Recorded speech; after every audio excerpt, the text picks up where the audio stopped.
Hi friends, ఈరోజు శ్రావణ శుక్రవారం, first శుక్రవారం. అయితే మా ఫ్రెండ్ వాళ్ళ ఇంట్లో చూడండి, గ్యాస్ పొయ్యి లక్ష్మీదేవితో సమానం కదా, గ్యాస్ పొయ్యి పూజించారు. తర్వాత రోలు రాకలి లక్ష్మీదేవితో సమానం అంటారు కదా, అందుకని రోలు పూజించాము.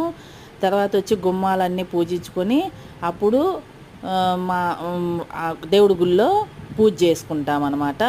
అది మా ఫ్రెండ్ వాళ్ళ ఇంట్లో గ్యాసు రోలు పూజించింది. తర్వాత మా ఇంట్లోకి వచ్చేసేటప్పటికి పూజ చేశాను నేను దేవుడి గుళ్ళో అమ్మవారికి. అది మా ఇంట్లో పూజ గది అది. కనకదుర్గమ్మ తల్లికి లక్ష్మీదేవికి ఈరోజు శ్రావణ శుక్రవారం కాబట్టి అమ్మవార్లకి పూజ చేసుకున్నాను.